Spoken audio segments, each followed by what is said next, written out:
cash out of his house, but on seller financing. Yeah, that's a good point. There's a lot of strategies like that we're going to be starting to employ with the ultimate strategy investing model. And yeah, having a seller go ahead and refinance the property and then buy it subject to. I've done that before, but I think, yeah, it's really important as, have that as part of your toolbox going forward. So I'm, trying to organize all those potential opportunities and tools so that there's a lot of different ways to go after, high equity, free and clear properties, whether and be able to do my strategy, whether or not you have maybe private money up for all your deals and stuff. So Yeah, Richard, I've got your free and clear course right on my shelf. Cool. You did a great job with that course. Really good. Thank you. Yep. Awesome. And I see Brandy's here. She's going to get started here in a few minutes. Anything we need to know, Brandy, before you take over in a few minutes here? No, I'm just grateful to be here. I think that's the high that we all want to be on as we start to enter into our session today, that all this is our creation, and we're going to activate the brain to tune to what our highest desire is, right? So I think that's really the preparation you have to do for the moment. I'm just pulling up a couple of slides, so give me 2 minutes. Yeah, okay. Yeah. And hey, Willie, nice to see. It's nice to see all you guys. Morning. Yeah. How's everybody doing today? You Mr. Keith out there. How you doing, Keith? Yeah. Hey, booga, baby. Booga. Keith was watching yesterday, because I invited him to be on an expert panel, but he was working on some cool things with Sue, which is great. And then with all this intergame stuff we were talking about, I went ahead and invited him to, be on the VIP. Yeah, Keith is always working on good stuff. So whenever I get stuck, I call Keith and say, Keith, tell me about this or tell me about that. So he's my bailout guy. He's my go-to guy. That's why I'd really like to connect with Brandy. Brandy's got some great stuff there I want to see about too. I really like her stuff. I love it. I did have a chance to connect with, I think it was Damon yesterday about accountability partner. And like instantaneously, of course, right when you start to be accountable, you know what happens, right? Everything gets in your way. In fact, the program I'm just releasing is called No More Excuses. It's because we all are very good at excuses. That's right. Very much so. All right. So I'm ready when you are, whenever you want to take it. All right. So yeah, me and Tim will go ahead and turn it over to Brandy. Brandy, go ahead and get us jump started. And welcome everybody. Welcome, Brandy. Thank you. All right. So if you guys are just learning who I am, my name is Brandy Vale, and I'm a transformational coach. I'm also an energy intuitive, which is a little bit different, I know, to be on a real estate investment and seven-figure lifestyle business platform. But I believe that our culture is asking for this. I believe that our culture is asking for us to all set in and to join in, to be the co-creator versus the world is happening to us, right? The world is happening to us, and then ultimately we're without having a foundation. So, Richard, I want to make sure that the spotlight is on the speaker, just in case. Just making sure if you can hear me. Do you guys see me or do you see Richard on your screen? Just you. Okay. So in the streaming, it's on speaker mode, so it's just you. Yeah. I love it. Okay, good. And by the way, we are live in the group and we are recording. Is that correct, Tim? Correct. Yep. All right, Go ahead. I love it. So everybody on Facebook, while you're watching this, just know that anything that is said here for extra value, you can just post into the comments, right? I'm sure, Tim, you have a couple of words that you can have people post, and I have some words as well. One of them is the 20 power techniques to activate and kickstart your brain. So if you want to post techniques into the comments, I'll make sure that you guys get that PDF, of course, through our 7-figure lifestyle business brand. So my purpose today is to really help you better understand the brain, right?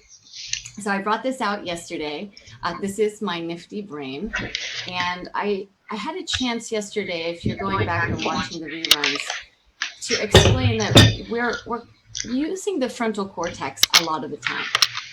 And the frontal cortex is great for finding our keys, remembering very specific, small, short-term logic.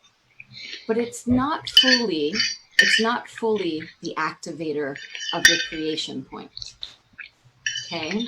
And what I mean by creation point is that we have the left side of the brain and the right side of the brain and the occipital lobe. So I'm giving you some brain training today because we're going to activate the brain in just a couple of moments so that you can soup up the brain power, that you can see opportunity before opportunity exists. I hope that's not too broad, but it's where we have to be today. We have to have foresight. It's not only just about numbers and crunching numbers and looking at markets, because as we know, COVID told us something totally different, right? Did we know that was going to happen?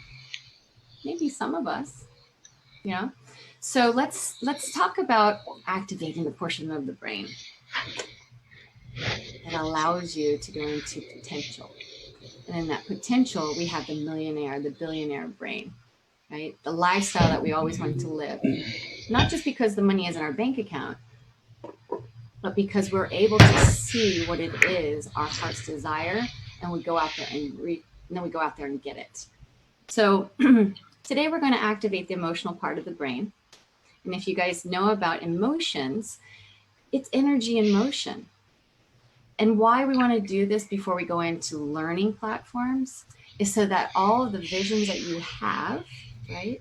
So your outcome for the 7-day challenge is, 5-day challenge, is to visualize what it is that you want and to feel it, right? To really feel it, so that we use the energy and emotion to activate the larger portion of the brain. Okay, I know that might sound complex, so let me show you what it looks like on paper. So we have, let's see here. Do I have the ability to share my screen?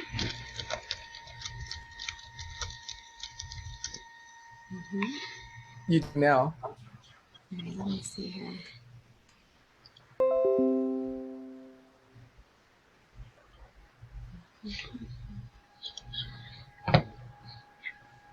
So many of us know that if we just jump into our day and we get started and we pick up our phone and we start to look at the news and we get into this mindset of, oh, we need to respond as soon as possible. What happens is the intelligent portion of your brain shuts down. And the intelligent portion of the brain is the center unit where the pineal and the pituitary and the biological portion of your body really can respond and react. Not in a negative way, but in a positive way. So when you're using your left brain, you know, you're going into numbers and language and math, and you have your speech and you have your writing. And a lot of us, especially in the workforce, right, Tim, who really need to crunch the numbers, and we've been operating from left brain for so long, forget about this holistic side. Yep. Right? Would you mind sharing a little bit, Tim, about what you spoke to us about how you've been operating on left side and just handling business, and now it's a bridge? Can you share a little story? Yeah. So, you know, normally, like I've been an entrepreneur for a long time, since school, actually. And so, yeah, when it comes to business, you know, I'm all about, you know, like do what it takes, you know, the analytical side, right? Like just, you know, yeah, like business is about profitability. It's about doing what it takes, you know, and and lately I've been learning and tapping more into, like I've been doing meditation. I've been tapping into the more of the right brain, you know, intuition, a lot more than the hardcore business side. And yeah, and a lot of times I find myself kind of stuck between the two worlds, especially like decision making. It's like, okay, I know that logically, you know, to make decision based on these numbers, right? But then I have the emotional side, I guess the EQ side, that says, well, you know, but consider all of these other things in your decision. And I know by default, even now, like by default, you know, a lot of my decision making are definitely IQ side decision making, like very quickly, and I have to intentionally and I have to remember, you know, to bring in the EQ side of things into my business. So today, what I want to do, thank you so much, Tim, for that. And how many of us can relate to that? Right? We're pretty programmed from the time that we're born to hurry up, work, achieve goal, hurry up, work, achieve goal, hurry up, work, achieve goal. You know, it's the American way. And so now we're getting into more of a conductive way where we are the conductors of our life. And what we're seeing is there's proof in this thing we call the heart math, right? What our passion is, what our purpose is, what our why is. And what we're seeing is it's speeding up time in the sense that we have tighter relationships, better collaboration, we joint venture, we go into profitability almost instantaneously because we have what? Trust. A lot of this is trusting your intuition. It really is. Even though IQ is one area, a lot of this is trusting your intuition and having open dialogue with your partners so that you can start to grow a business or a foundation or even have a happy family that goes along with your investments, right? When you're ready. All right, so let's get into a position. You guys ready to take flight with me for a second? Yeah? Yep. All right, good. Let's do it. All right, so we're going to tap in today. So let's get into a position where you can close your eyes. We're going to do some breathing exercises to start to accelerate the neurology. And so you're going to do an inhale for 3 counts. Deep inhale, breathing in. 3, 2, and 1. Exhale, 5 counts. 5, 4, 3, 2, and 1. Again, deep inhale, 3 counts. 3, 2, 1. Exhale, 5, 4, 3, 2, 1. Sitting in the position, keeping your eyes closed. Now go into your mind's eye, place the awareness in between your brow. And then remember your highest joy. The first memory that comes to mind, your highest joy could have been when you got married, or your first house that you built or bought, when your first child was born, or a trip you just loved. Deep inhale. And see that experience fully on the outside. And you're going to take a highlighter, a white gold highlighter, and begin to trace around the image.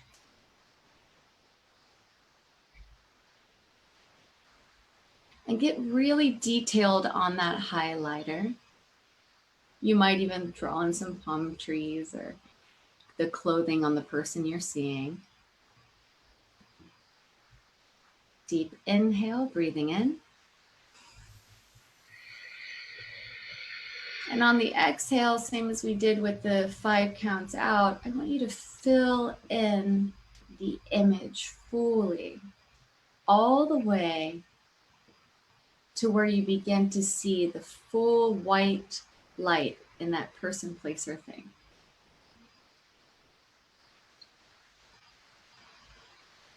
And see it on the left side. See it on the left side of the image. You may even want to start to color in the color of the fabric of what they're wearing, or the location of the color of the car, whatever it is. Deep inhale, 3, 2, 1. Exhale, moving your awareness over to the right side of the brain, right in the right side of the image of that person, place, or thing. And see it fully. Begin to color in with as bright as can be color. Deep inhale, breathing in. And now bring your awareness to the center of the brain, the space in between your ears, and see a red light with a white light around it. We're going to activate the portion of the brain that is the wealth portion of the brain. And you can still see the image of your highest joy on the brain's canvas, I like to call it. Now bring in the emotion of that imagery. Remember, maybe you were jumping for joy. Maybe you were hugging and kissing. Whatever that feeling and that emotion is. And now bring in that red color and fill in that image with the white light around it. And feel into it. You may even want to put a curl onto your smile, onto your face. Bring in the hormones that allow you to remember this emotion, this feeling of success, this feeling of being loved, this feeling of creativity. Deep inhale, breathing in. And exhale and release with the sound of ah. And again, inhale. Ah. And again. Ah. And we're gonna pick up the pace on the ah, and I want you to feel full of joy and full of harmony, because we're going to imprint this into your brain's canvas. Ah.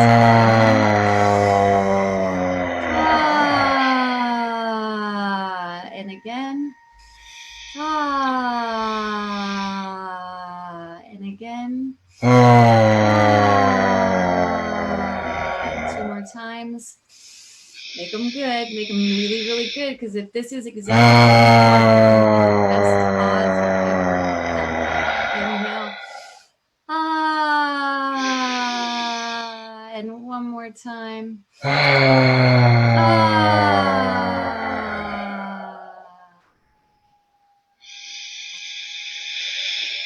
See the image. Feel the body. Feel the image running through the body. Feel the sensations of the brain being activated. Now bring in what you want to achieve, what you want to experience over the next 5 days of this program. Yesterday we talked about what we wanted to have, be, or do. Now bring that into the front of your brain. Whatever that looks like, whether it's the paper notes that you were speaking about earlier, whether it's a full bank account, whether it is a happy life traveling. Bring that into your mind's eye. And fully embrace that in the frontal cortex. That's the logic portion of the brain. That's the one that is being imprinted right now. Deep inhale. Hold for 3 counts. And then fully release all the way with the 5th count. 5, 4, 3, 2, 1. And push on your belly. Push on your belly all the way out on this air. And then relax. Bring your hands together. Begin to clap. We're bringing back into our body, rub your hands. And coming in back into awareness, bring your eyes open, putting a smile on your face. And I know as simple as this is how you get your day started. When you're putting your vision, your intention, and your emotions together. Feel your hands and how they vibrate. Every part of you is being activated right now through the center unit of your brain. And as you go out into your day today, know that you are creating it fully. And know that you're fully supported. Thank you. Namaste. Thank you, Brandy. Awesome. All right. Tim, Yes, sir. Oh, are you excited about today? yes. I was excited before this thing, and now like I'm excited with a foundation, right? Like with a level of peace, right? Excited. It's a different kind of excitement, right? Normally I'm like jump for joy kind of excited, but yeah. That's All right.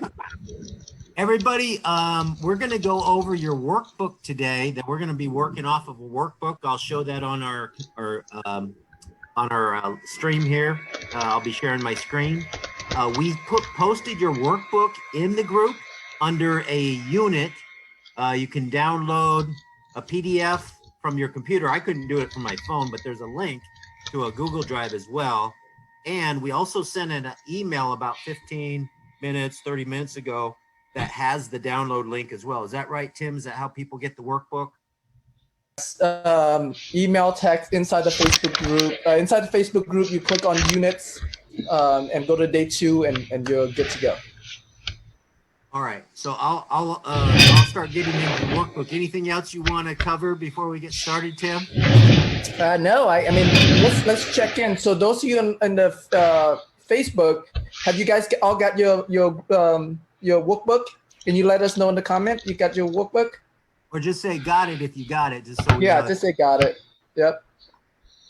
We getting some Or got it. press like if you got it. If you don't want to type in something, just All right. We got lots of hearts. Okay. We got it. All right, awesome.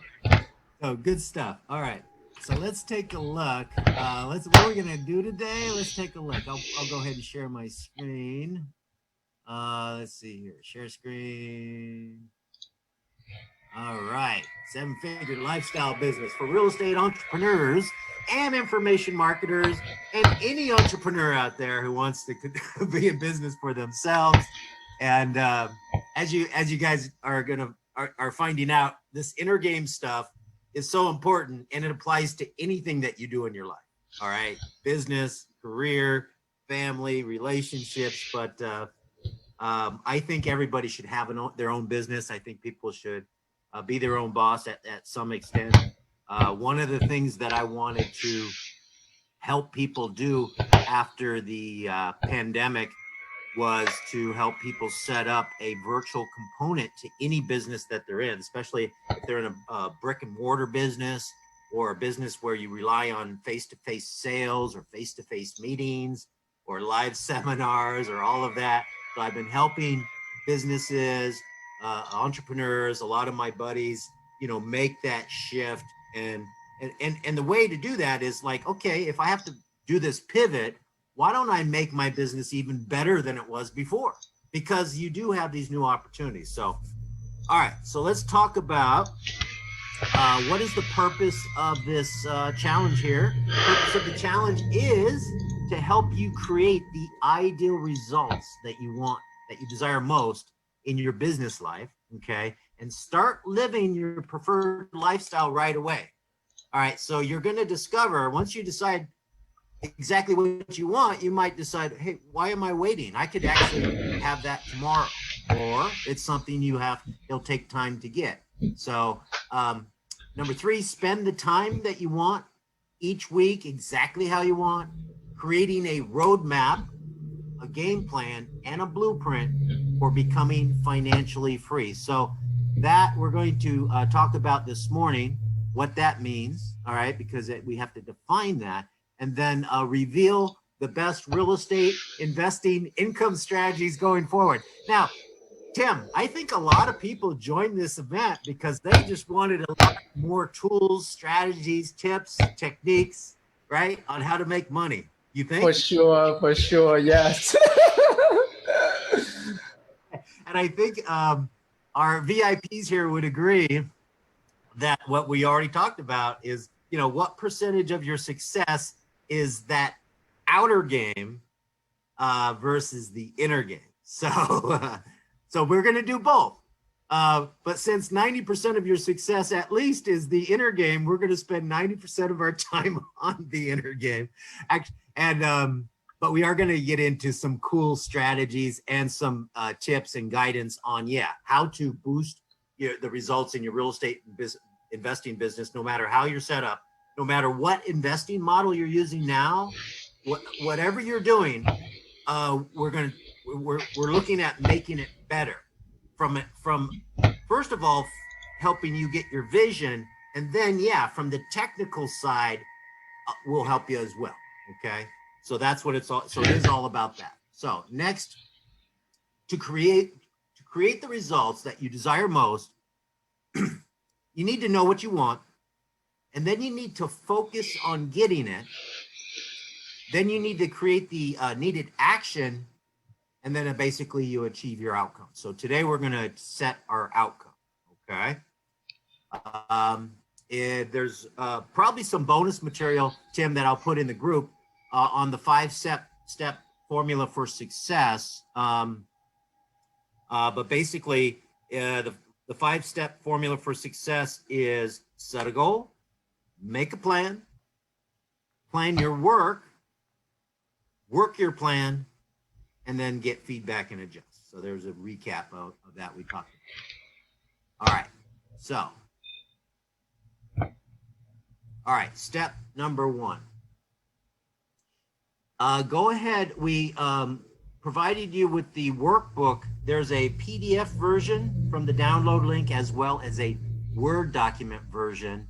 The Word document version, if you pull that up, you can actually fill it in if you want, or you can print it out and write it, or you can also just take a journal or a notepad and go ahead and write the answers to the questions that we're going to give you now.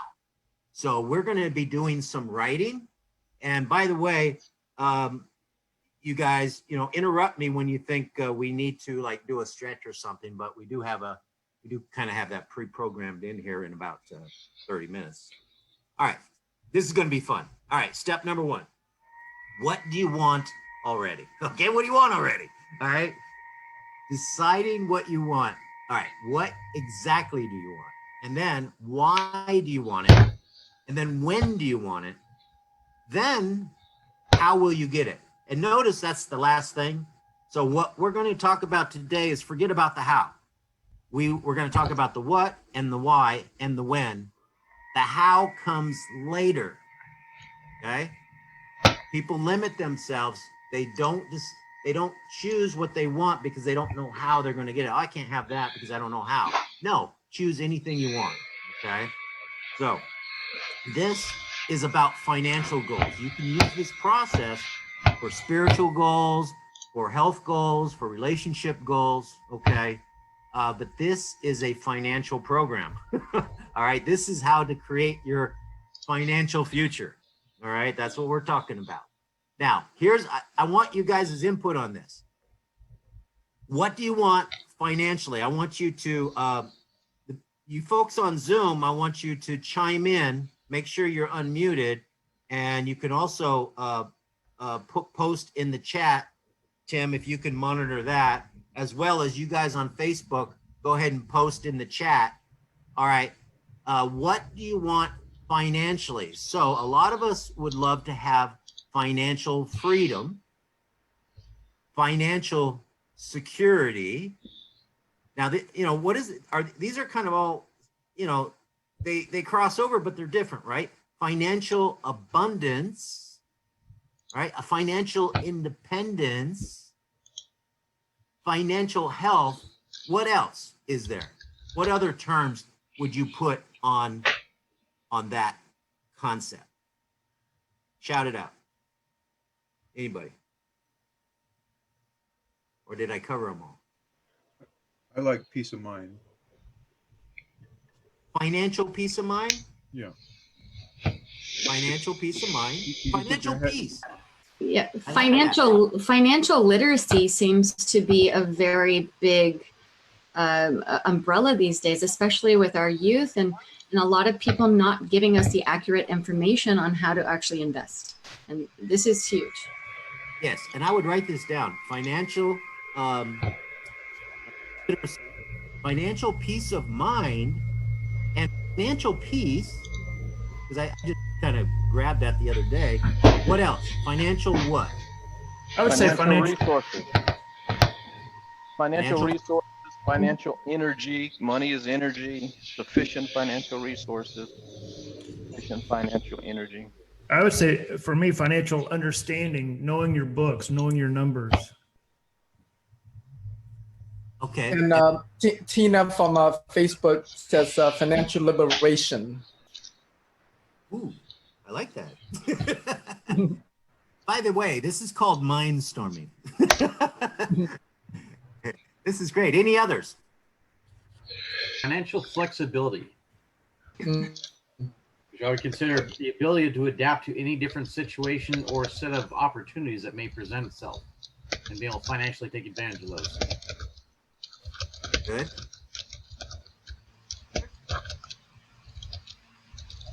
How about financial synergy with others, Financial synergy.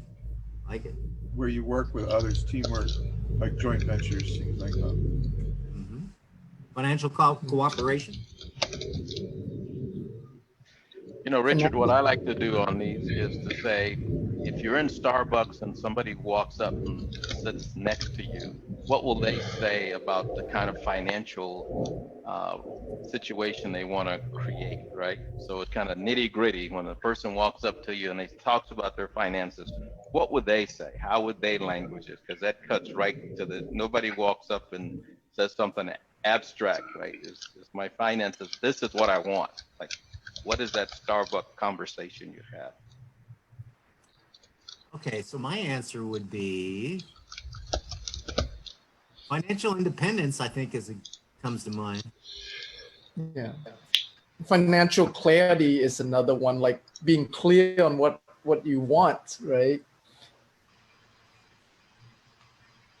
All right, really good, great.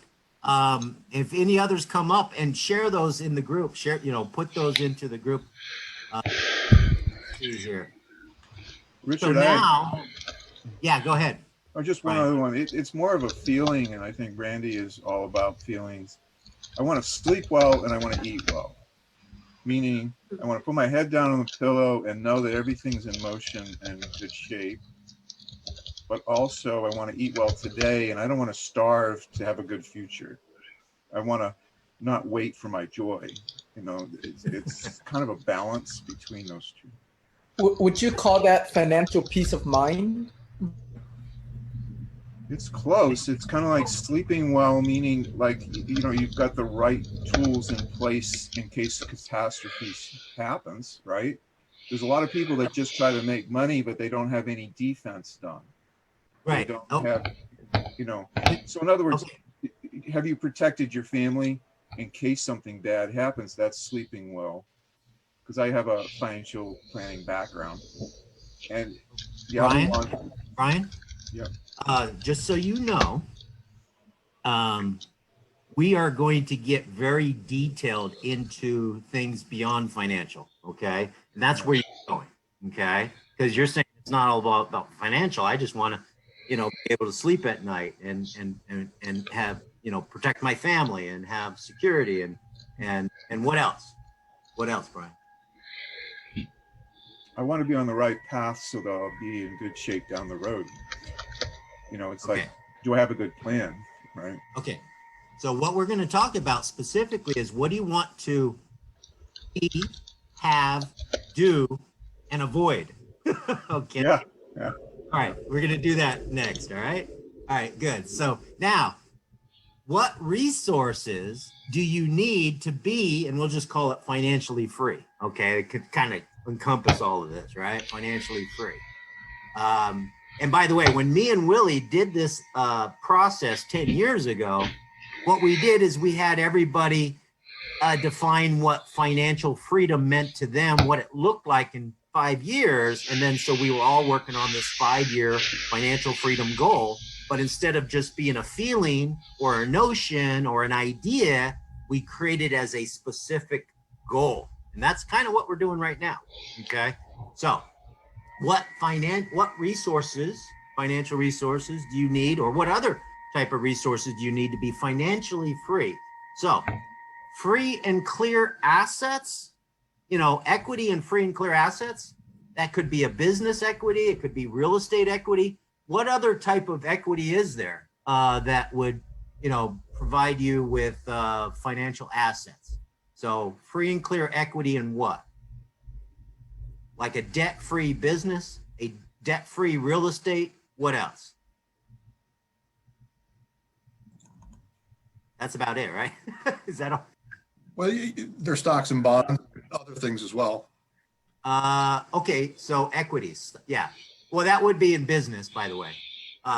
Yeah, so stocks would be equity in businesses. Okay. Bonds are debt instruments. Okay, so other, assets. All right. Passive, you want passive, reliable income coming from those assets to be financially free. You want cash reserves. You want supporting relationships. There we're starting to cross the boundary, business relationships, but also other relationships. What other things, what other resources do we need to be financially free besides those? Go ahead. Accountability partner, to keep you on track. I think that's a very valuable in real estate investing, especially when you're starting. Who is on you to do the critical things so that you can be successful? Well, now we are saying, okay, and that's to become financially free. But what do you need to be? Not become, but actually be. Once you're financially free, what kind of resources do you need? See, what we're going to do is we're going to go out and get those resources. Okay, so good. Accountability partner. What else?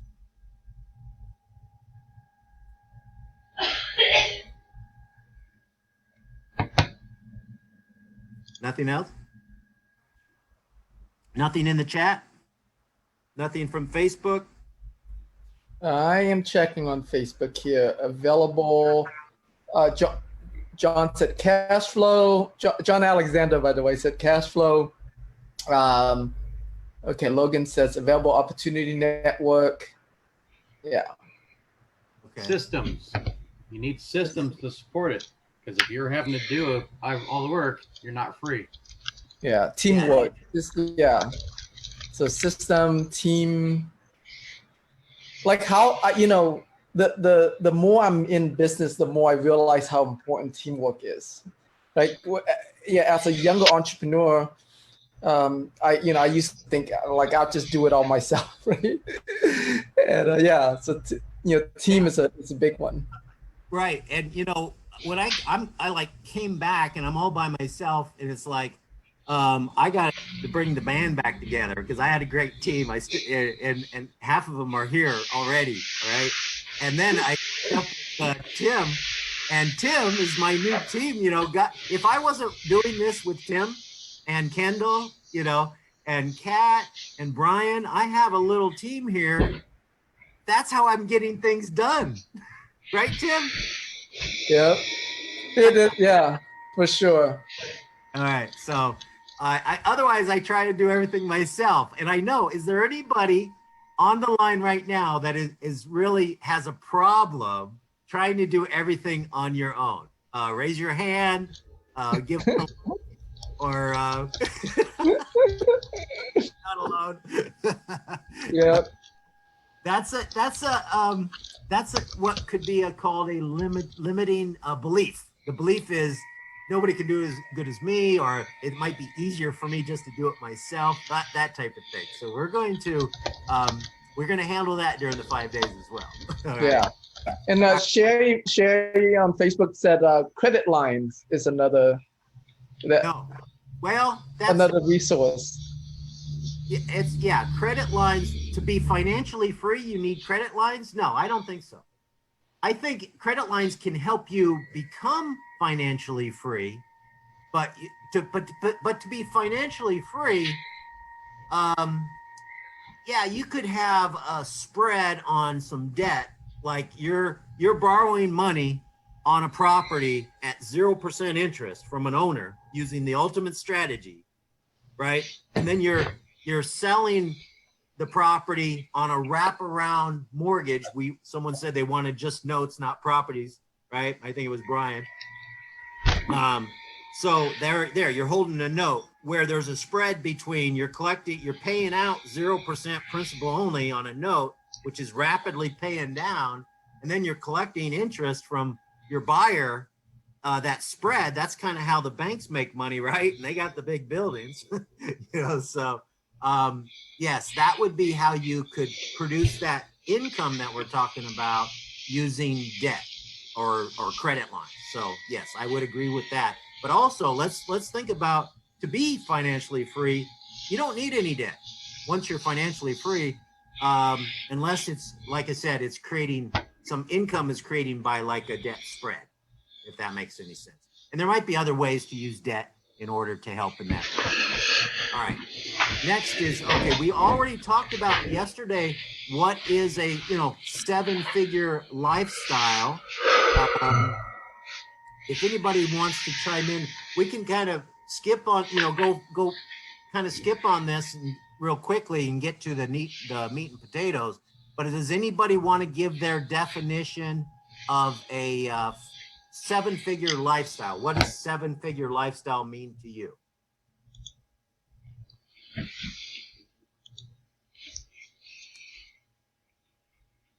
And I gave my definition yesterday. So Tim, what's yours? Oh, there's Linda. Start with rolling out when you're ready. You don't have to get up. You can get up when you're good and ready. Roll over instead of roll out. Rolling out of bed, right? All right. So a 7-figure lifestyle, it's like, okay, you just roll out when you're ready, right? Is that right, Linda? Okay. All right. Yes, yeah. And for me to take family vacations. Right. Without worrying about the cost, right? I'd like to pay for it all, so all they have to do is take off. Yeah, it's basically you take as many vacations as you want because, money's not the issue. It's really, your time. It's how you want to spend your time. But it's a lifestyle where you're not being limited because of finances, okay? You can just basically do what you want. So you could have $1 billion, or you could have tens of millions, or you could have maybe $500,000 and still, have a quote 7-figure lifestyle. It's just having the financial resources to do whatever you want, whatever it takes.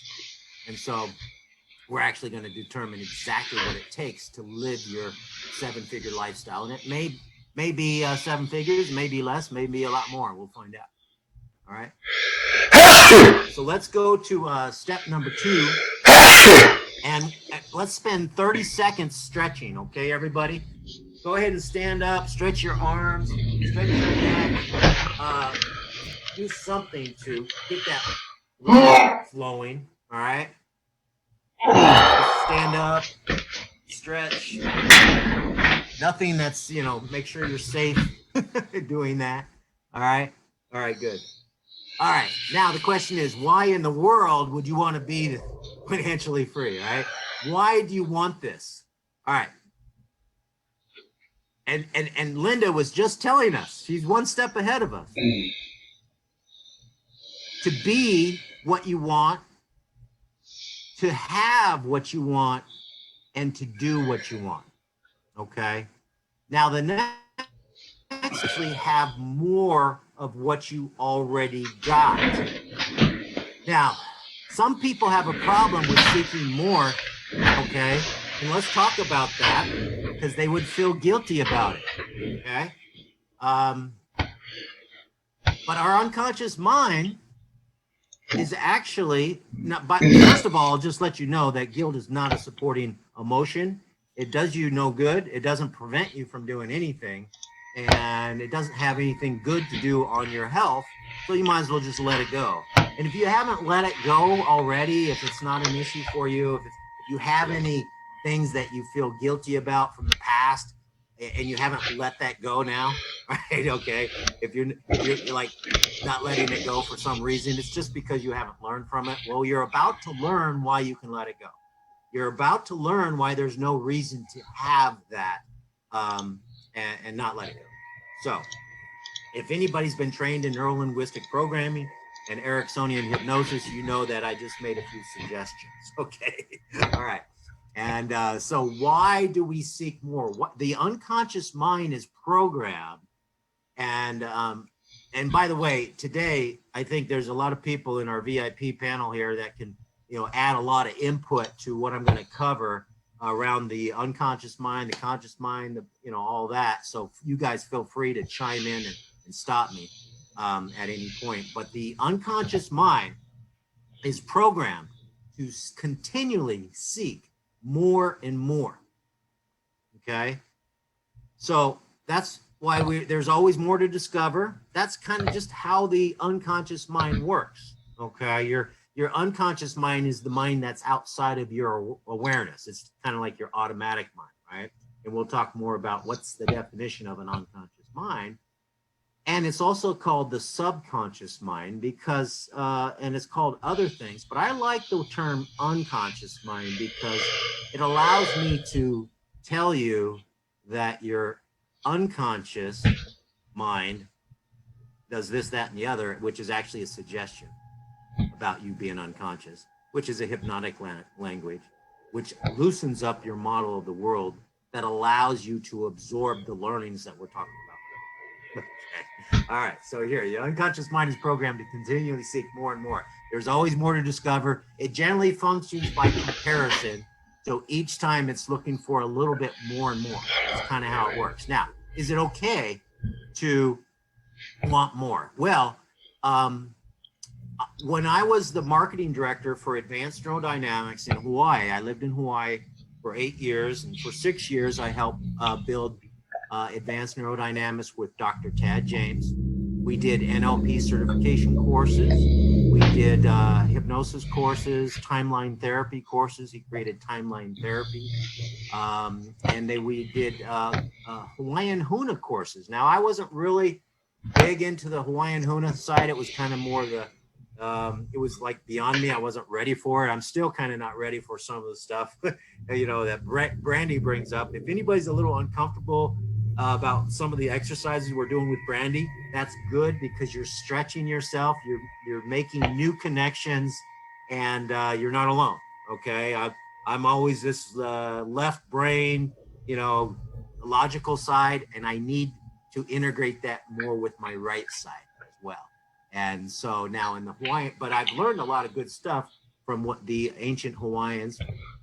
Number one is that guilt. They believe that guilt causes most illnesses. So most illnesses are caused by guilt, and guilt can cause things to go awry in your life. Okay. Now there's three ways to err in this ancient Hawaiian philosophy, which is we're going to talk about. Now, not all of them are a sin. Only one of the three is actually a sin. All right. Now, regardless of these three things, forgiveness is called for in all cases, okay? And this comes down to Ho'oponopono, okay, which is the Hawaiian practice of reconciliation and forgiveness. I got the link there to the Wikipedia. You can, and I have another link in here. It's Ho'oponopono means to make things right. And I know you guys are going to be able to help me on this, but let's take a look at this. This is the three errors that they talk about. So the three kinds of errors are first is, and I don't know if I'll pronounce these right, hala, which is to go off the path, to err, to make a mistake, all right, or to avoid the truth. Now, how many of us are so-called guilty of going off the path? All right, raise your hand if you've ever gone off the path, all right? Put a like, put a comment, raise two hands. right. So how many of you have made errors or made a mistake, or how many of you have avoided the truth? How many of you are avoiding the truth right now? So, all right. So that's called holla. All right. Now, some people will want to make you feel guilty for doing any of those things, or you might make yourself feel guilty for it. And the suggestion is that is not worthy of being guilty. Okay, because guilt is not healthy. All right. And then the second type of error is hewa, which is excess or greed. So have you ever done anything to excess, right? Or have you done anything that would be considered greedy? Okay, so greed and excess, like, with that is a second error, to do something in excess, right? And we've all done that. That comes on, there's a lot of things that would come under that category. Okay, are you acting greedy? All right. Now, again, not enough for anybody to feel guilty about. It's an error. Okay. So, and all of these, like I said, are forgiveness is called for in every case. So if someone did this, if you did this to someone, or someone did it to you, what the Hawaiian says is you should forgive that. Okay, you should provide forgiveness. And the next thing would be, the third thing is ino, and that is intentionally hurting another person or acting out of hate. So one thing would be intentionally hurting someone with hate in mind. Okay. Now this is the one thing that is a sin according to the Lions. Okay, this is a sin, but forgiveness is, and you should actually, I guess, feel guilty about it. I think I'm not sure, but forgiveness is called for in this case as well. Okay, so those are the three ways to err. So on the first one, what I would like to look at, this is an idea I had this morning, is let's look at the opposite of these. But let me get some feedback from the VIPs in here. Does anybody want to chime in on what we just covered?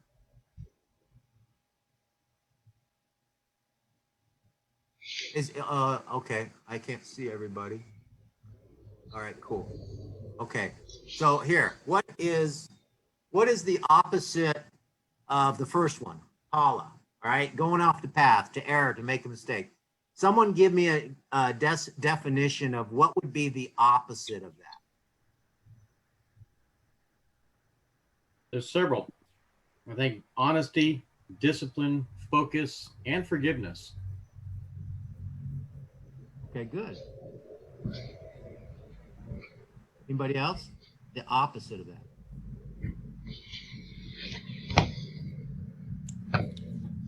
I think when you talk about telling the truth, a lot of times we lie to ourselves about where we are in our business or where we are in our processes, et cetera.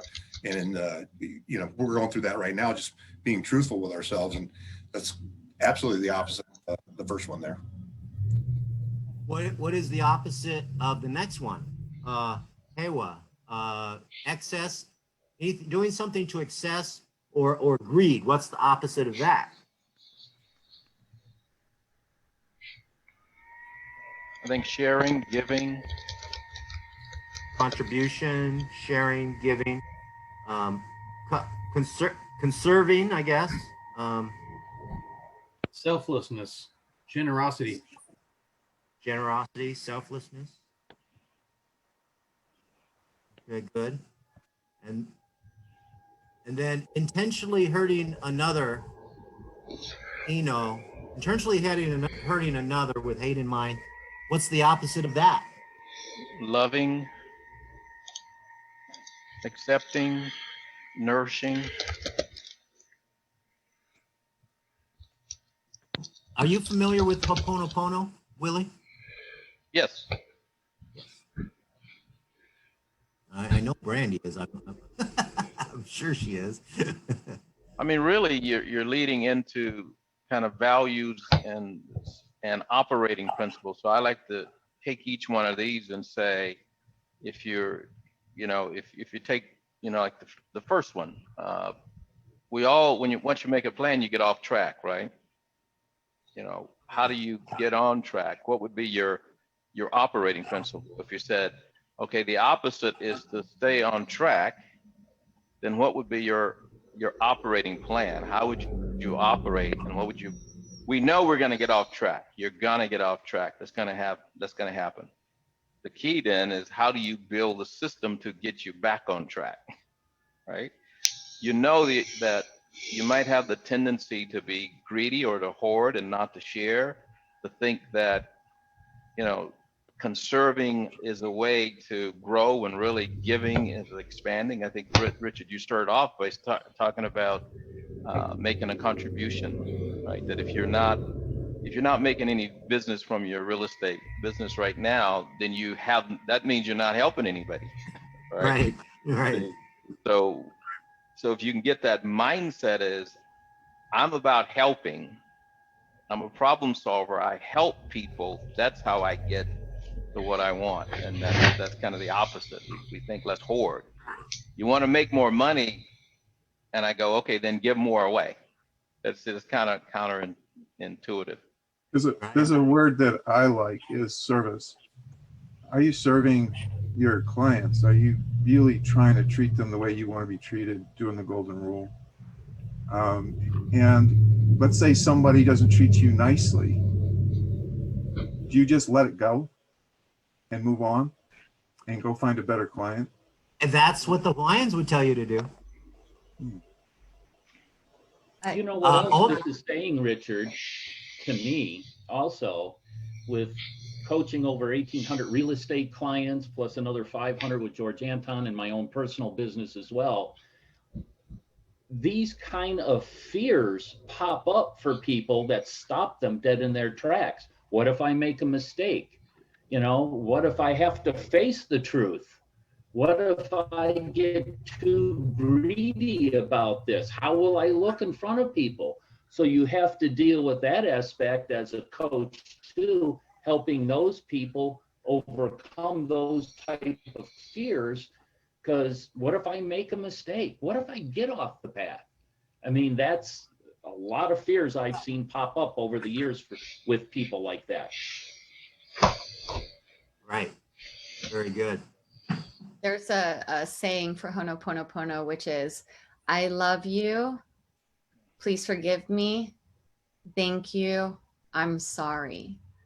And Ho'oponopono basically brings vibrationally in through, right? So sound wave frequencies, all of them at once. Ho'oponopono. I love you. I'm sorry. Please forgive me. Thank you. All right. Excellent. All right. So we're going to go to step 2 here. And we have exercise number 1. It's got 4 parts to that. That's what we're going to do next. All right. So, but Brandy, you told me I need to have another are we doing okay as far as keeping energy up? Yeah, I think we're all good. Can you guys just kind of take a few deep breaths in, deep breathing all the way in. Inhale, exhale. It's going to be a faster pace. Inhale, exhale. Inhale, exhale, again.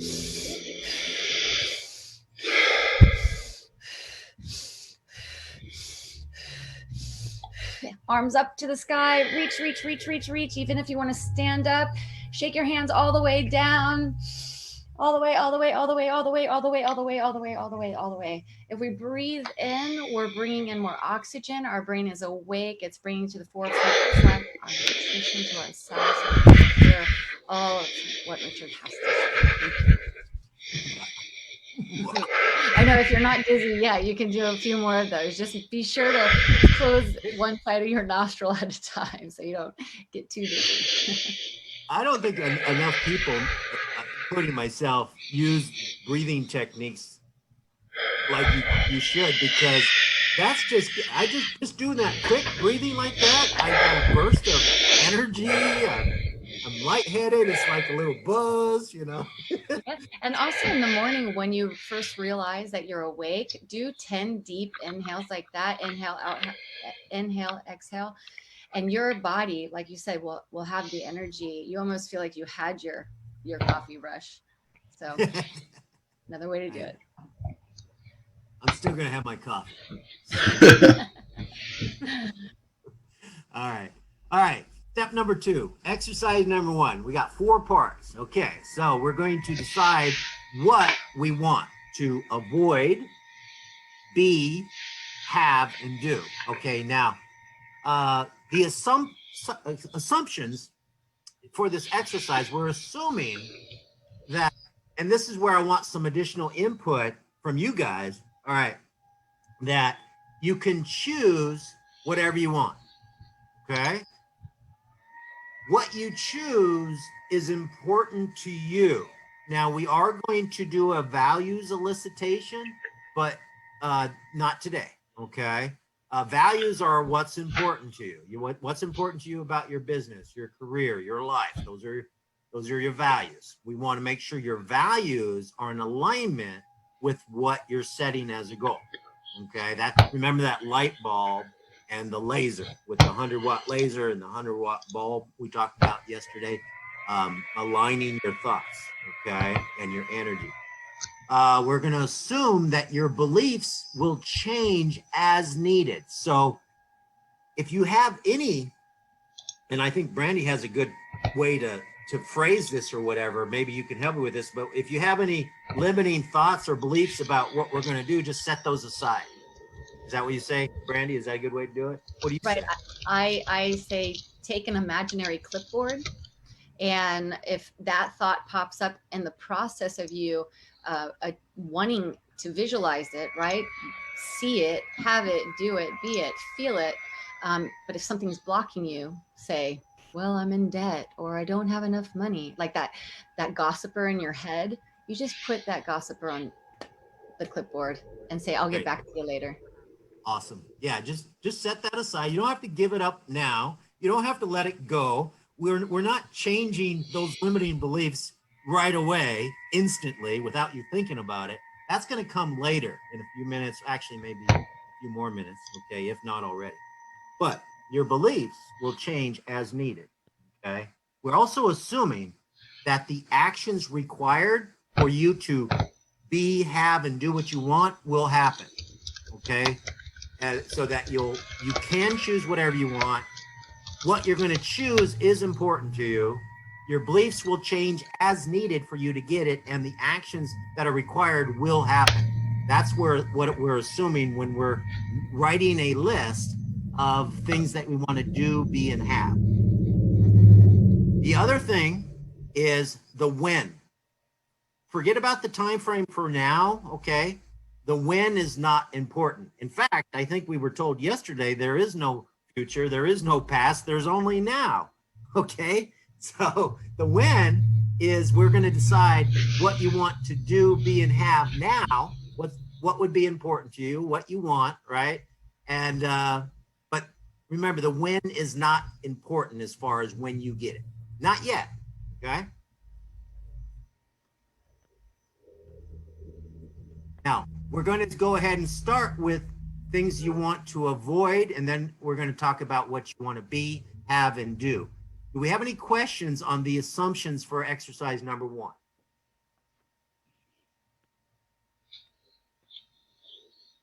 All right.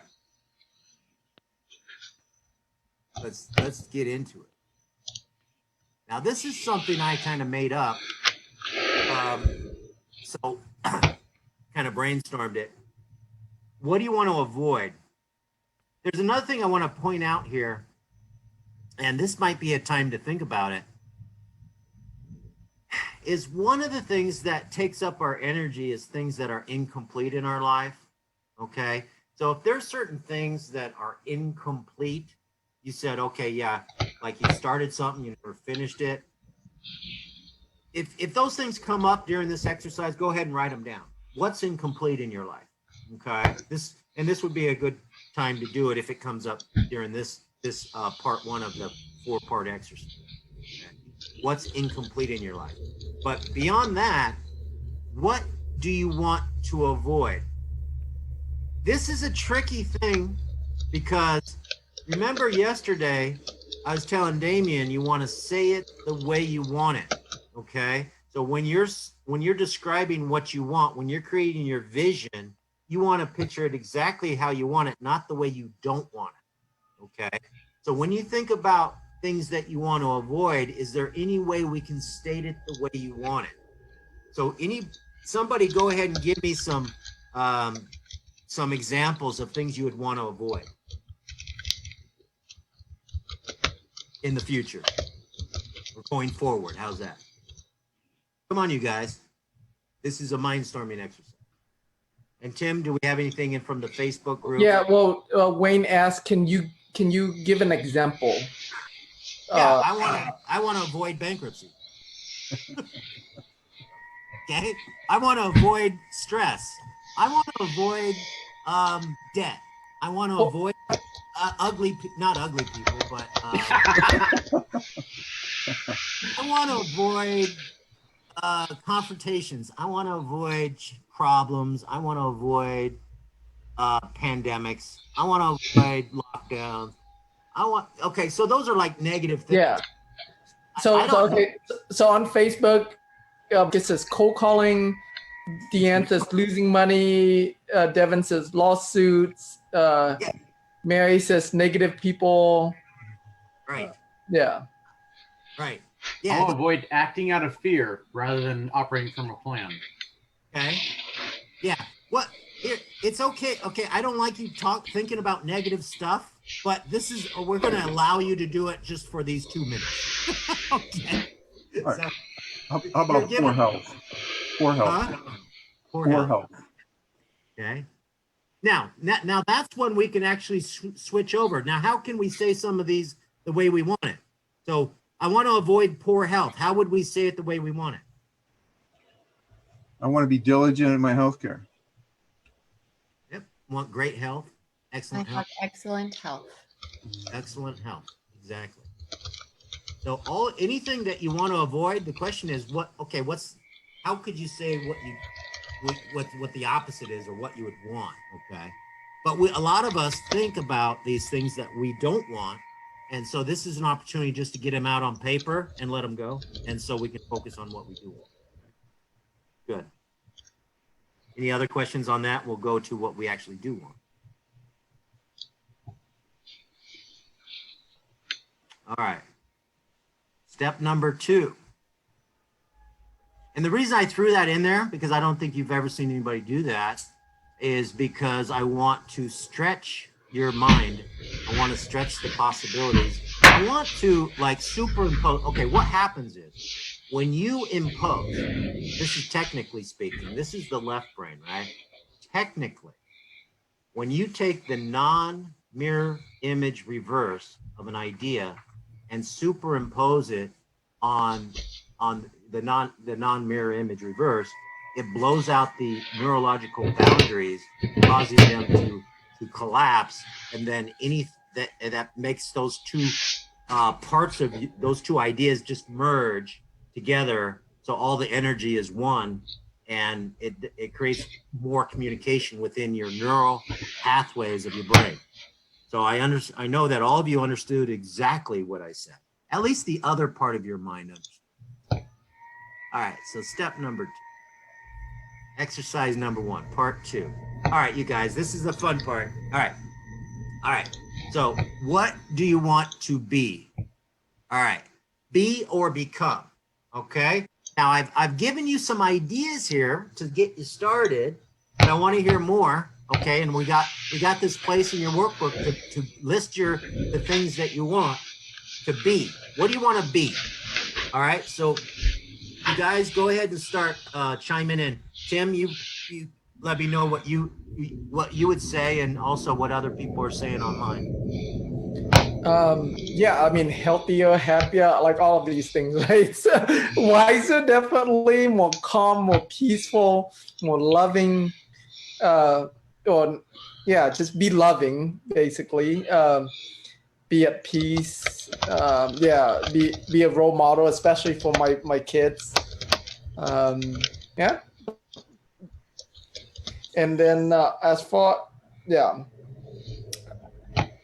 Yeah, so for those of you in Facebook, go ahead and type in what is it that you want to be, and I'll comment that as well.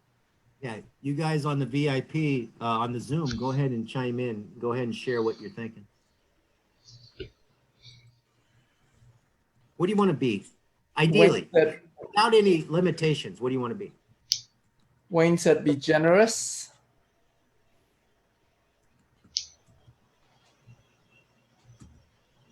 Be accepting of myself. Logan said. Mary said, "Be more knowledgeable." Brian said, "Be the best creative financing coach." That's awesome, Brian. Oh, that's great. All right, good. I think I need to be more patient. I think. I definitely can be patient as well. Yeah, be more be forgiving is a big one for me as well. Like, forgiving. Yeah. Okay, Marcus says be successful in my own mind. Ben said be in position to be more giving. Okay, so be giving. More generous. Yeah, more generous. Yeah. Sherry said be rich and full of life every day. Leanne said financially stable. Or focused. Well, and by the way, we have tomorrow we'll probably go over the 25 characteristics of a self-made millionaire, and these are all like traits that you might want to adopt, either add or be more of. Some things to be, right? So we'll get some ideas from that as well. Yeah. Linda, oh, sorry. Who's speaking? It's Brandy. Does anybody want to be a better, upstanding or outstanding citizen? Right? Be a global, somebody who can really impact the world for it to be a better place. Because I mean, how many times do we sit back and say, "Oh, I want that to change," and then, really we have our own internal monologue. Well, we just want to take care of ourselves. So that's something that just popped up. Yeah. Oh, be a leader. Is that on a leader? Mm-hmm.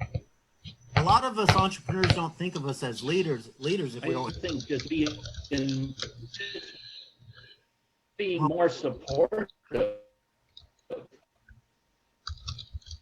Being more supportive of family members. More supportive of family members. Okay. You got a bad connection there, Keith, but we did get some of that. All right, real good. Okay. All right. So that's B. Now, by the way, in order to get what I know it's been going out all day. Yeah.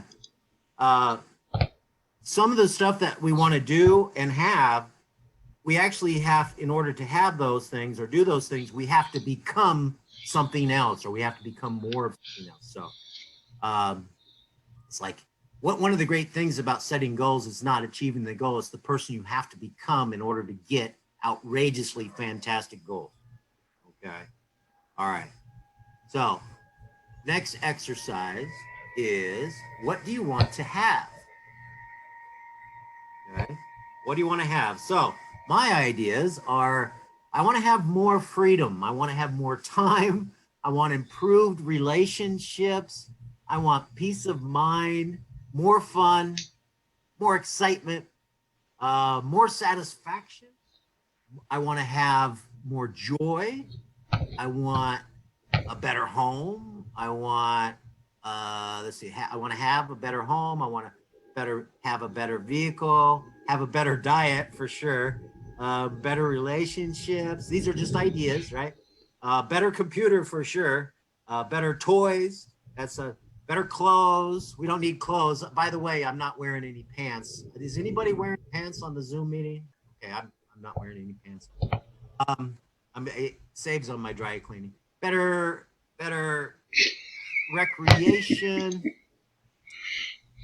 better personal dream team.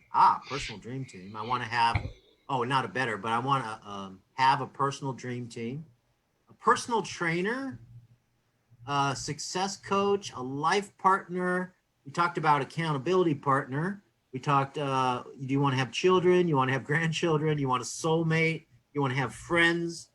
You want free and clear equity and assets like we talked about? You want to have passive, reliable income like we talked about? You want substantial cash reserves like we talked about? You want an estate plan? All right, you guys chime in. Those were some of my ideas to get you started. What do we got? Linda would like custom-made shoes. Custom-made shoes. I am tired of trying to make the shoes fit my little short, wide foot. And on my vision board, I found a place that makes custom-made shoes. There are no sizes, and they're under $300. That's on my vision board. Great. Did you write that down in your workbook, or did you write it down today? Write it down. All right. What else you guys got? What do you want to have? Okay, so in the Facebook group, Natasha said more time with family, freedom, and financial wealth. Logan said, I want to be a force of positive change in everything I come across. Natasha said also create change. Kevin said more choices, committed, confident, and energetic. Sherry said advocate for humanity. Deanne said influencer. Philip said be happy and wealthy. Be happy, healthy, and wealthy. These are some of the things they want to. Okay. Yeah. Yeah. So I think I screw up too much, but okay. All right. Good. Okay. Anything else, guys? Any? What else would you like to have? Someone. I like the shoes. What else?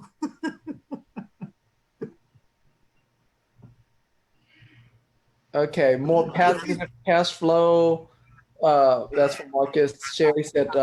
If you could have anything, guys, if you could have anything you wanted with no limitations, what would you want?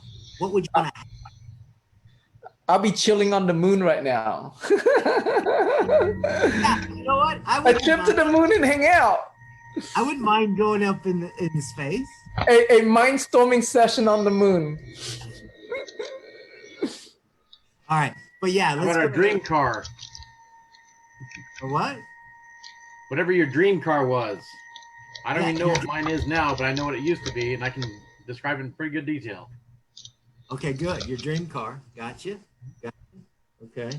I want a yacht, and I want to sail I want to go around the ocean for 3 months. Nice. Oh, that's okay. Well, Brandy just brought us into our next one, which is what do you want to do? She wants to cruise. Where do you want to cruise, Brandy? What do you want to do? I want to own a yacht, and I want to go for 3 months to the Mediterranean. I would love to go and just be on the water for that long.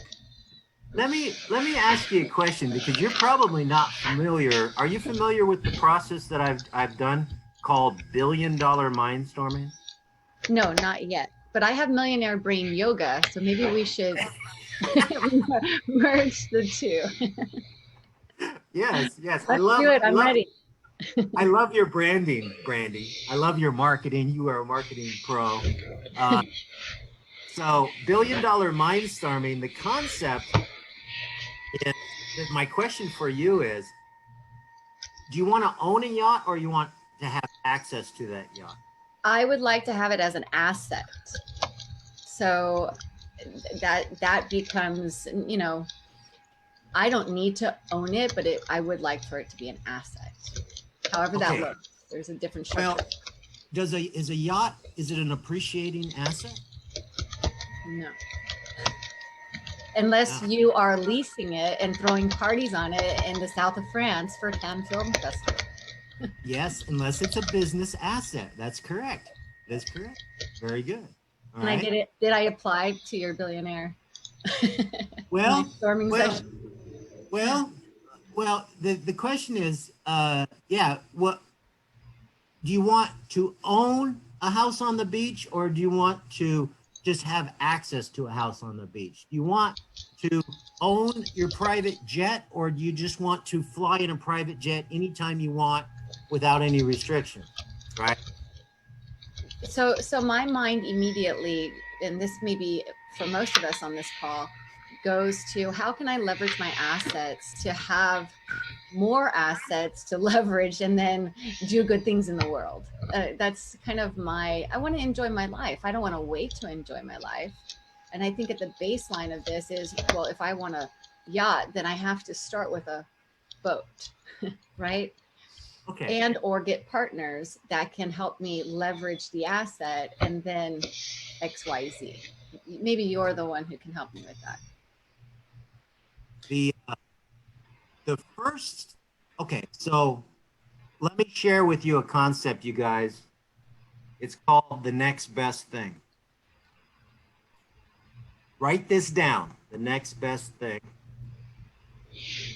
What you do, okay, let's say, Brandy, let's use your yacht. Let's drill down on your yacht, because I want to go on it too. I'm leasing it. All right. What would be the absolute ideal situation regarding this yacht you have in mind? That you would own it. Okay, so my idea is that you have this yacht and you don't care. The ideal situation is you're financially free and you have this yacht and you own it, and you don't care about the maintenance of it and all that, because money's no object. So if money were no object, you wouldn't be worrying about leasing it out, right? It'd be your yacht and you would use it however you want. So using that context where money's no object, what's the ideal scenario for that yacht ownership? Oh, that's a great question. To just have access to it when I desire. Right. So yeah, because if we take NetJets, if you're familiar with NetJets, you don't have to own your own private jet, but you can have time shared. But I didn't have, when I had NetJets, I was overspending, right? And I didn't have an asset, so it became a liability. Right. Okay. So the ideal situation is, yeah, you just have access to it because you really don't need the income from it, right? You just want to go on a yacht whenever you want, right? And now, would you want to just maybe go on different yachts whenever you want, or have your own where you've decorated it and it's actually like your little own place, your pad? Would you want to own it, or just, yeah? No, this is a really good process. I'm happy that you're doing this. So, if I were just to really chunk it down for an NLP term, what I want to experience is not to have the responsibility of all the maintenance. I do want to experience it. I would like to experience it with friends and family and have exploration with it. Do I want to own it and have a business of yacht maintenance and rentals? No, that's not what I want. Right. All right. Okay, good. So you start with the ideal scenario, okay, which money's no object. I can have a yacht, or I can just go ahead and find I get to go shopping for my next yacht voyage. It doesn't have to be the same one, right? Whatever the ideal situation is. Now, what's the next best thing that is actually possible and plausible, which is what you've already decided and figured out, Brandy, is that you could actually own a yacht and use a yacht if it actually was a business asset that took care of its own, correct? So that might be the next best thing. Okay. But the other next best thing might be that somebody that owns a yacht and they just said you can use it anytime you want. That might be the next best thing. And then you got to go find those people. All right. Which I do. Which I do. Yeah, there you go. Okay, good. All right. That's great. Anybody else want to share what they want to do? Okay, so what do we got? We got a list here, right? What do you want to do? Help family and friends and family. Do you want to help your community? Do you want to help the needy, tithe, learn new things? I know we have some seminar junkies here. I love learning new things. Grow and develop. Do you want to teach and inspire? Do you want to contribute? Do you want to travel? Do you want to play, entertain, write? Do you want to build a business or organization? Do you want to manage your investments? Do you want to give back? Okay. What else? What other things would, in your mind, that we haven't, maybe touched on, or maybe you want to focus in on? What do you guys want to do? Somebody share. Yeah. So Linda said, build a safe place in the country for homeless youth. Yeah, Natasha said build affordable homes and buy an RV for road trips.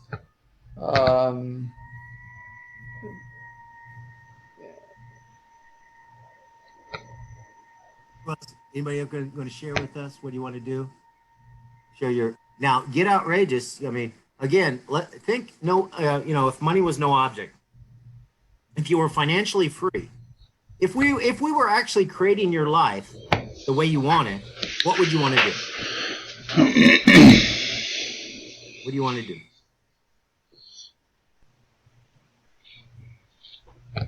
I would travel the world, just live in like a new country every 3 to 6 months or so, and just move around. Yeah. So good. Travel and live in different places. Be a nomad, exactly. Yeah, like really experience the culture of that, right? Because a lot of times my wife and I, our family, we travel a lot. However, a lot of time we travel more like a tourist, right? Because we're not there that long, so we visit other touristy places. We stay there longer, and just do what the locals do. All right.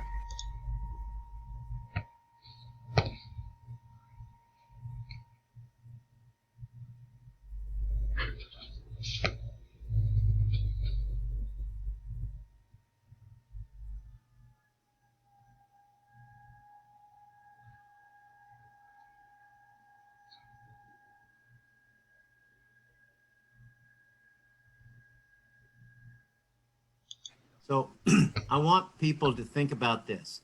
Look, 5 years from now, what do you want to be doing and having 5 years from now in your business?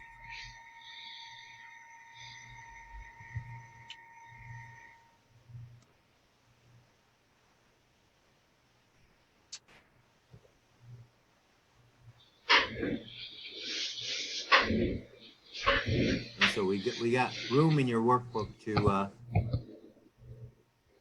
log that. So this will get you thinking. All right. Let's go ahead and recap. So exercise number 1, we went through those 4 parts. What do you want, right?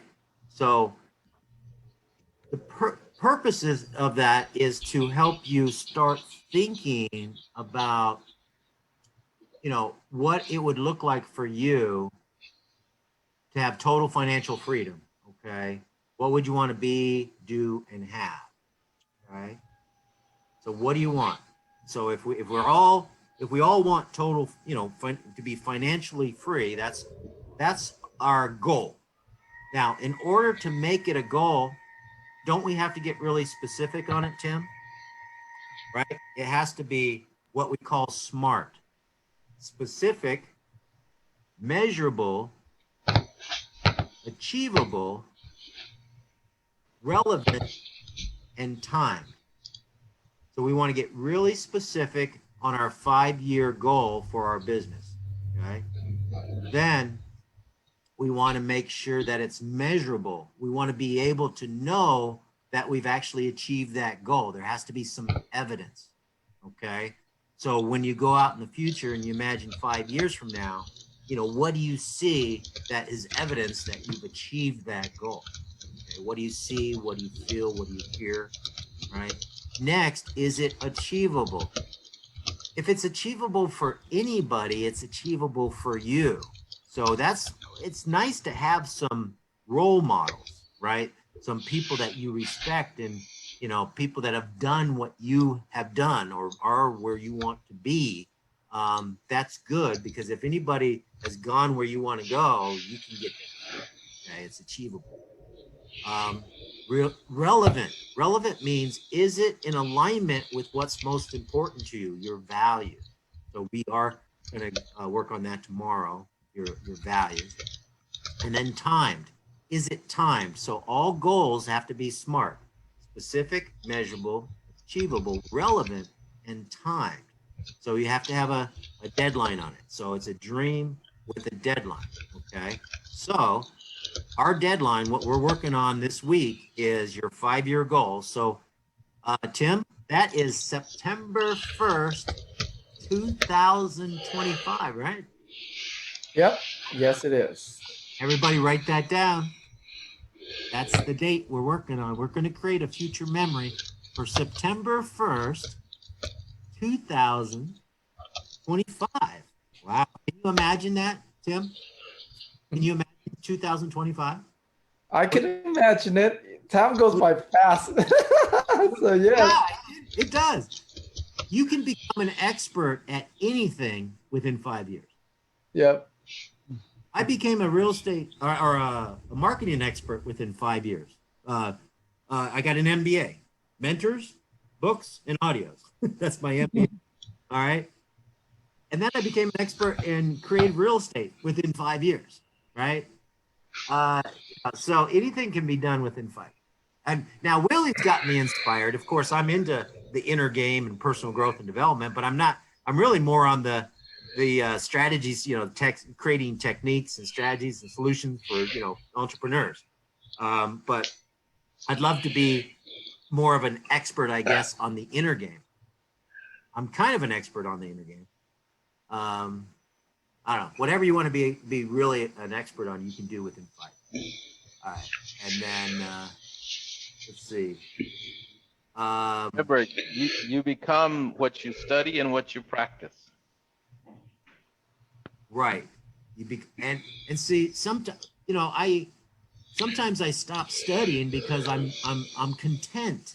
I'm doing well. I'm happy. I'm successful. And I stop growing because I'll tell you why. Achieved all my goals and I didn't have any more stretchingly realistic goals that were driving me further. Yeah. So here's a distinction, and Brandy talked about it yesterday. There's a different distinction between a goal and intention. So a goal can be a psychological construct, but an intention is an ontological construct. So it's how you want to be in the world.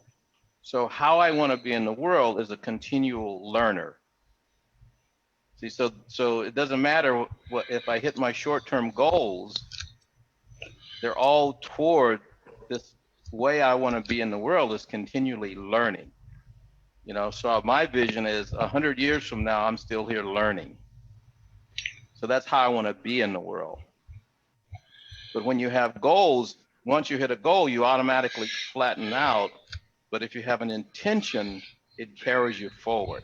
So my intention is to be a continual learner. My intention is to have to be in the world with all the financial resources I need to fund the lifestyle that I want to live. Right. So that's how I want to continue to be in the world. So I don't have those flatten out points where I get content. And people think that goals are set out of being discontent. And I go, no. The key is, can I be totally happy with what I have and still strive to do more?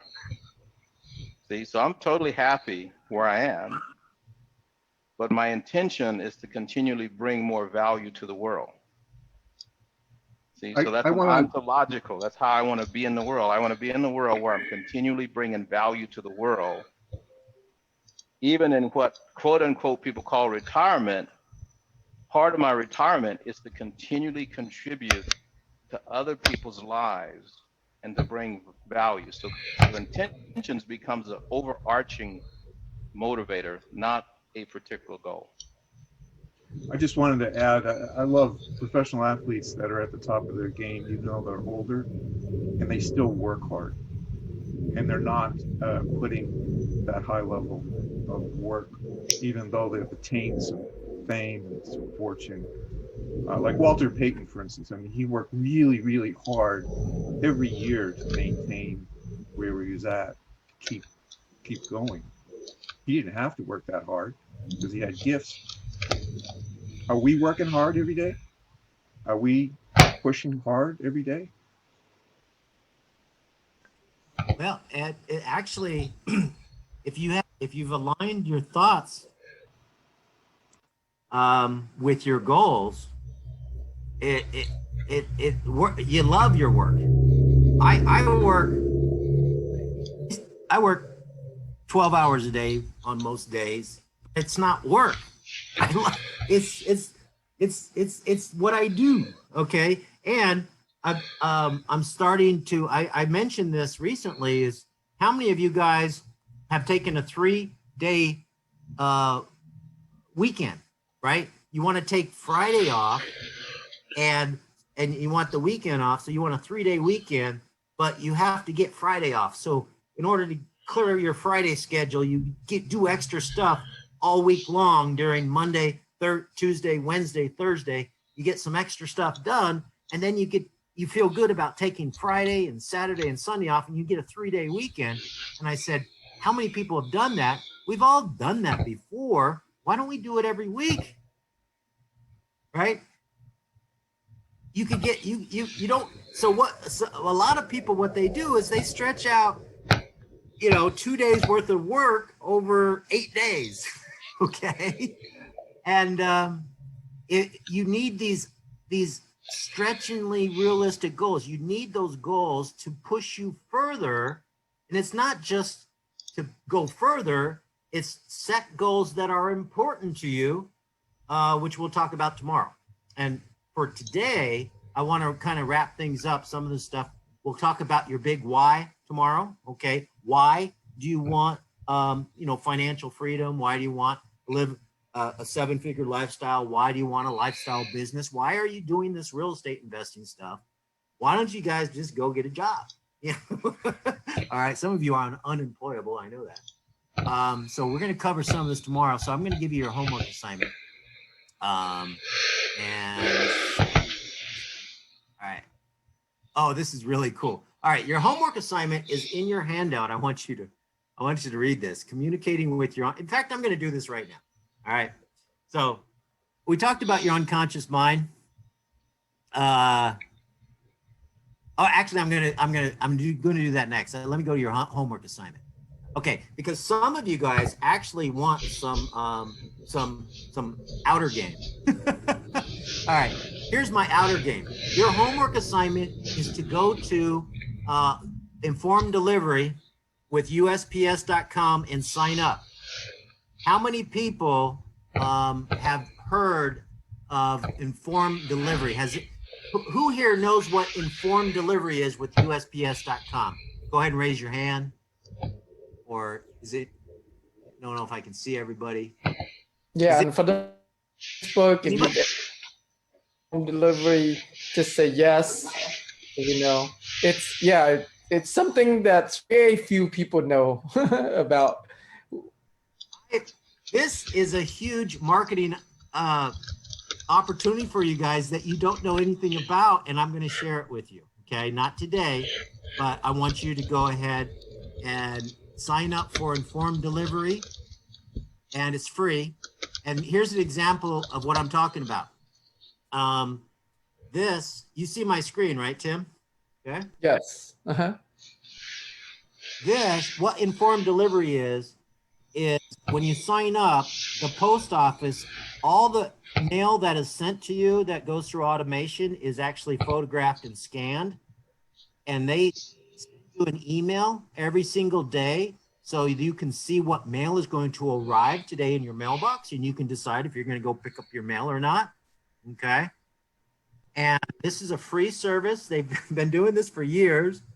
The people that use it love it. Okay. You see on this picture here, there's a grayscale of a postcard, it looks like, at the bottom there.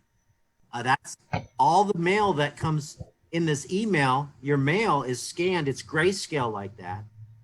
But as a business, as a mailer, you can actually get a free digital ad added to this email. So Tim, if I sent you, and let's say I sent everybody in the group, everybody in the 7-figure lifestyle business group, I mailed them a postcard or a letter, right? Anybody who signed up for informed delivery will get a picture of that postcard in the email that they get every day. It's a daily email, but I can add a full color version of anything. As long as it's related to the mail, I can have a full color ad in that email, plus, which is clickable, plus a call to action button below it. So on this one, you see, now this is Joe McCall. He's one of my students. He's really savvy marketer. He asked me some, maybe to do some offline marketing for him. So I shared this with him. This is actually an example of a 15-inch by 12-inch postcard. You see that graphic image there at the top? That's a 15-inch by 12-inch oversized postcard, okay? This is some of the things I'm putting together for real estate investors on getting deals and contacting sellers and having sellers call you, okay? It's the world's largest postcard. I'm creating these templates, all right? You can also get these postcards out for free. I'm going to be, I'm putting my service together for that. But we mail this postcard to the person who received this postcard gets a full color example of it in that email. Those emails, over 60% of those emails get open. The people that have signed up for this service, over 60% of the people that get these daily emails open them. So you got over 60% open rate, and this is free. So as a mailer, if I mail to everybody in the group, that's because I wanted to mail to them, and then I can add this for free. Has anybody ever heard of this? And you're not going to do it unless I do it for you. So I'm going to do it for you. I'm going to set it all up for you because you guys are not going to go through the brain damage of trying to figure out how to make money on this. I'm going to do it for you. All right. I'm going to show you exactly how to do it, and I'll do it for you. So that's your homework. That's part of your homework. Just sign up because I want you to get familiar with the service, and I'll go ahead and wrap things up here, and then I'll hang out and answer any questions on what I just shared with you guys. Any questions on what I just covered? Do you think you guys think that's cool? I didn't know that, Richard. Richard, I use the informed delivery just for myself personally. I had no idea you could do what you just showed on there, and I think that I would like you just to do it for me alone and nobody else. Not Joe McCall. No, I am doing it. I'm putting together marketing systems for real estate investors that want to market to buyers, sellers, and other investors. So I'm putting these systems together for you. You need good copy. You need a good strategy behind that. You need a good ad. You need all of that. So I'm going to be doing that. And yeah, it can be done for information marketers like Joe and you, anybody, any mailer. But guess what? It's free, John. It's free. As a business, you can do it for free. So when you go there, go to their website and click on business, informed delivery marketing, and download. I could actually show you. Let me go ahead and pull up. Real quick, Richard. So it is 142 Central, which is 11:42 Pacific. So let's go ahead and wrap this session up, and then we'll, for those that want to stay longer for Q&A, we can do that. Oh, yeah. No, actually, after I gave the homework assignment, we were done. So yes. Okay. So then, yeah. All right. So let's real quick. So just to kind of segment this. So yeah. So guys, we are now moving to the second part of this session. Is to open up for Q&A. So if you guys can stay hang out with us a little bit extra for Q&A, great. If you have to go, that's fine. Do your homework. So finish up the workbook, the parts that we covered today, and sign up for informed delivery. Okay, so those are your 2 homework assignments for today. Okay. All right. Yeah, real good.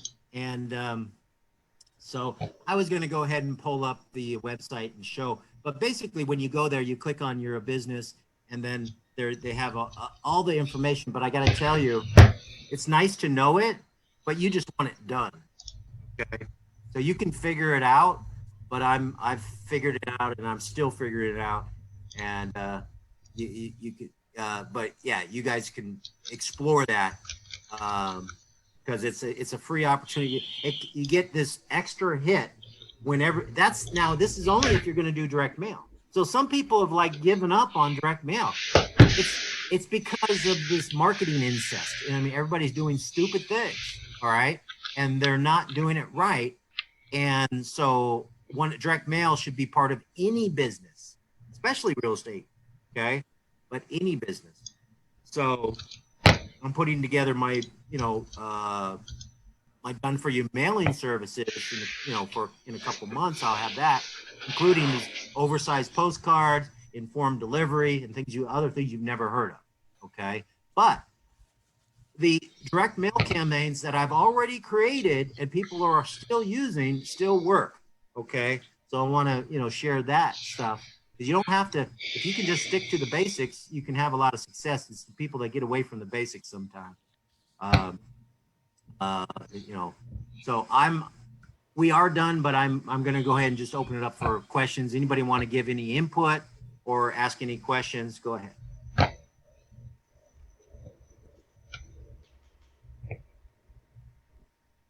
Are we done? Hey, this is Linda. Hey, Linda. I have a question for you regarding direct mail. It seems nearly everybody and their grandma are sending out yellow postcards, things like that. So is direct mail what's the right wording? Is direct mail, do you get the bang for your buck, or ringless voicemail, text messages a better option? All right, okay. All right. You want multiple things working for you, and direct mail, you should not be doing anything that is not working, okay? But this text messaging thing, I have buddies that have systems for it. Let me ask you, Linda, do you like getting a cold text from people you don't know? If I do get one, I just ignore it. Right. Okay, but it doesn't bother you then? Okay. Yeah, if someone sends me spam, I call it spam, and on my cell phone, I don't like it because they're interrupting my day, Do you like, let me ask you, Linda, do you like cold calls? Definitely not. Okay. I have a client, been in the business for 40 years. It's a marketing company it's a consulting client, marketing company for buying and selling businesses. Okay. Almost their entire 40 years is based on cold calling businesses to find out if they want to sell their business. So they used to do direct mail and it stopped working. And so when I came in, I got their direct mails working again. And it's much better to get the direct mail working than to cold call or to cold text or this voicemail. It's much better to have good marketing. So the reason why direct mail doesn't work, it doesn't have a really good message. It doesn't have a really good approach. It's not well designed. every direct mail piece that you send out should either look personal, like you sent it to one person, or it should look advertorial, like it's content. Okay, like it has some value to it.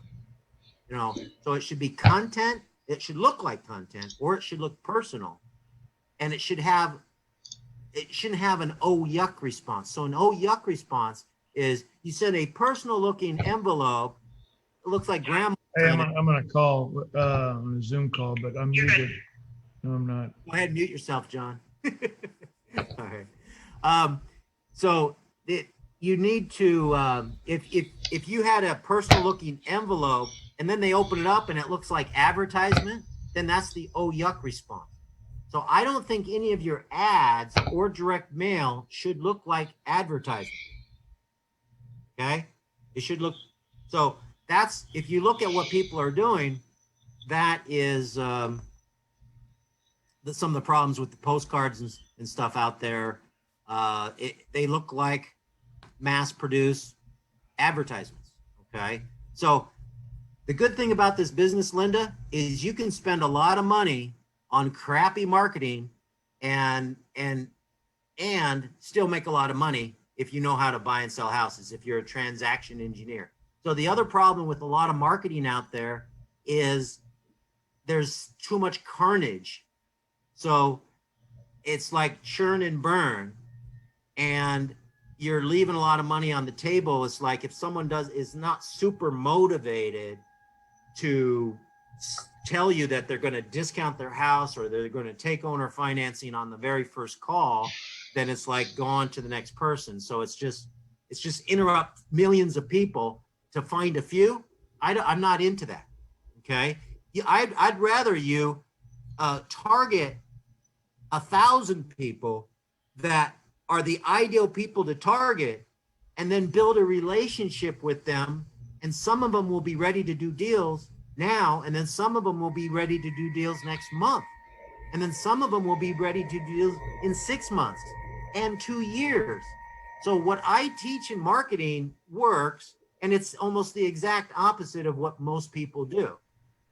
Well, Richard, I want to bring some, point something out, because what you teach, like in the ultimate strategy as an example, and deal structuring, deal engineering, is how, like, all the different ways to make a deal work, right? And a lot of people, a lot of trainers out there, they teach a very specific strategy. And so they kind of have to fit all the leads into that one strategy. So it's a bit different. I think that's the reason why they depend more on the broadcast, mass market type marketing, because they're trying to find the 1 to 3% that would fit their specific strategy.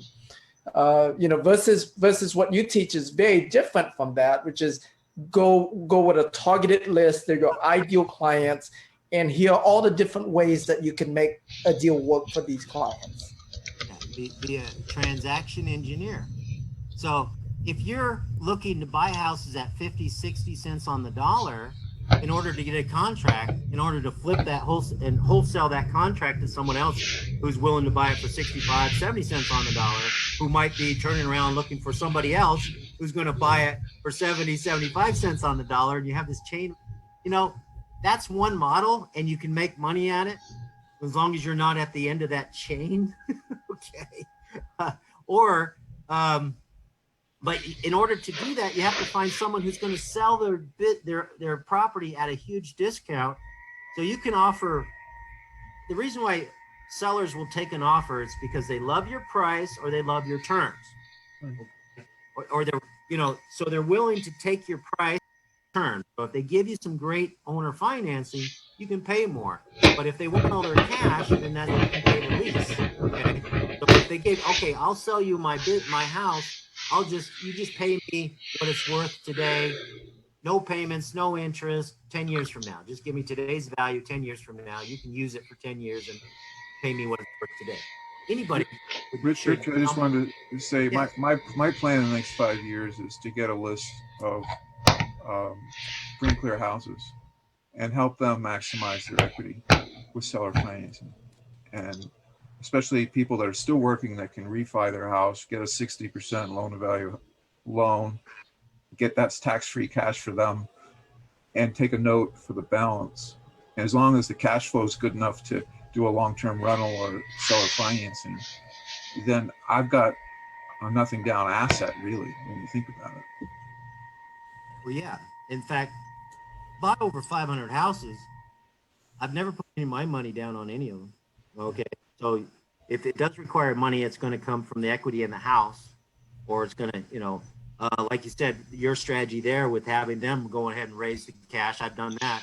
Have this stuff come up with the cash, to do the deal. There's a lot of ways to do it.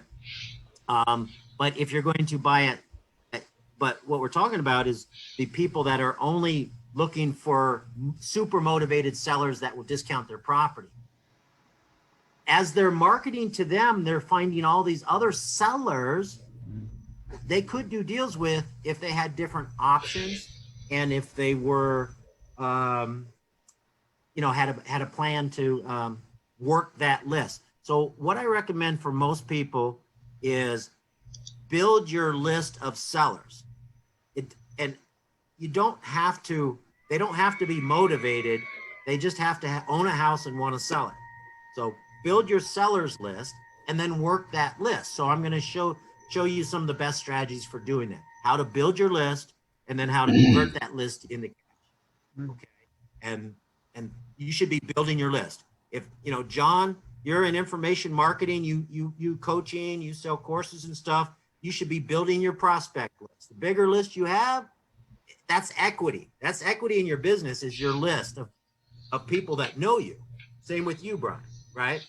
So it's in real estate, it's the same thing. You take all these principles we learned from Jay Abraham and Dan Kennedy and Gary Halbert and all these direct response marketers, you want to apply what they teach in real estate and do it, because that's some of the best way to do it. It's direct response marketing.